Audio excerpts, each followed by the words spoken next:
So, good day everyone. Good day.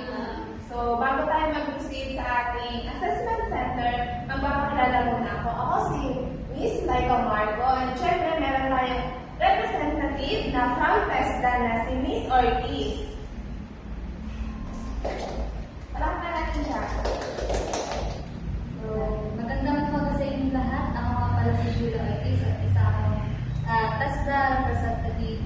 At ako ang mga kasama ni Miss Laika Marco, ang inyong assessor sa pag-observe sa inyong Yan. So, ayan, kompleto naman kayo. Ano? So, tatawagin ko muna ang inyong mga pangalan. So, Miss Pasyente, Miss Orsilino, ayan.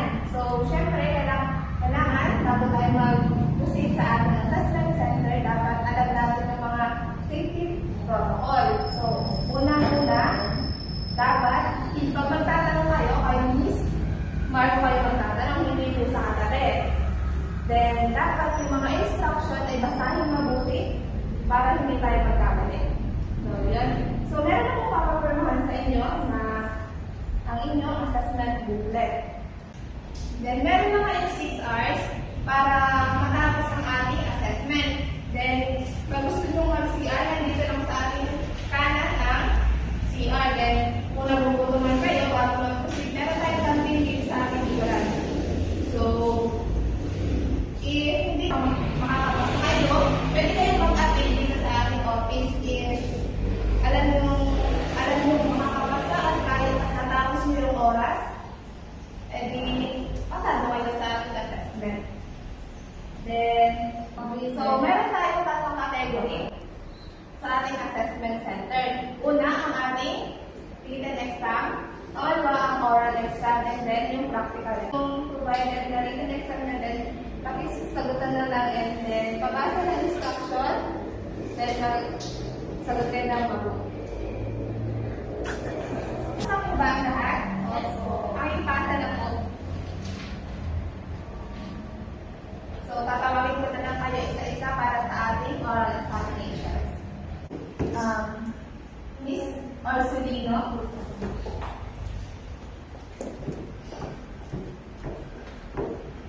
Good afternoon.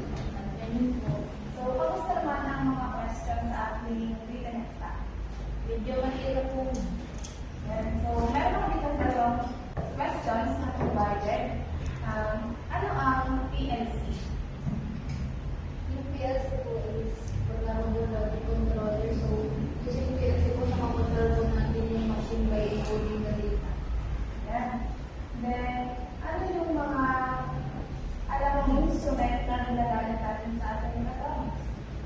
So, yung mga sabi mo halimbawa na yung mga robotics po, doon po naglalagay po tayo ng program para gumana po yung robot. Ayan, thank you so much. Pwede ka naman makalit sa inyo. Miss Pasyente. Good afternoon. So, kamusta naman ang mga questions sa written exam? Ang hirap po kung hindi ko po masyadong naintindihan yung ibang part. So, meron ako dito ng 2 questions. What is PLC? Ano po? Yung PLC po is Programmer Logic Gates po. So, ano yung mga instrument na nagamit natin sa ating accounts? Ano po? So, ano yung mga instrument na nagamit natin sa ating accounts? Yung multitasker po, pinagdalyan po siya ng wireless na isang system. Yan, thank you. Ano yung kapalit sa ating So, ayan, natapos nyo na ang ating written, oral, and practical. So, malalaman nyo na yung result kung pasado ba or naglan tayo sa ating assessment center. Miss Orsolino. Good afternoon. Good afternoon po, ma'am. So, kamusta naman ang ating practical? Medyo kaya naman po. Yan, napansin ko nga, ready ka kapag alam ng mabuti. So, masasabi ko lang na nagawa mo ng mabuti.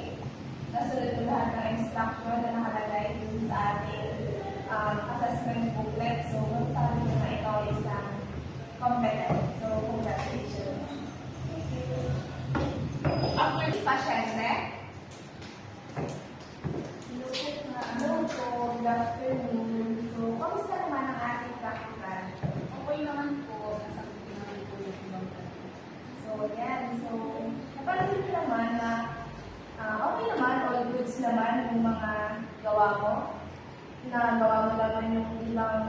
mga competency. Napansin ko lang na hindi mo na-attain yung isang competency natin. So, pero all goods, magaling ka naman, naaral na mabuti yung ating mga instrument. So, makakalungkot mag-isipin na hindi ka nakapasa, you're not that competent. Pero, pwede ka pang mag-retake, pwede ka pang pumunta ulit dito, and then, sana, makapasa. Thank you. Congratulations. Congratulations sa inyong lahat. Natapos na ang ating assessment. So, magpapakilala ulit ako si Miss Laika Marco. And then, nandito si Miss Ortiz, ang ating representative from TESDA. Congratulations sa inyong lahat. Good luck sa inyong journey. Sana ay magamit niyo yung mga katutunan sa mga susunod pa. Thank you so much. Congratulations.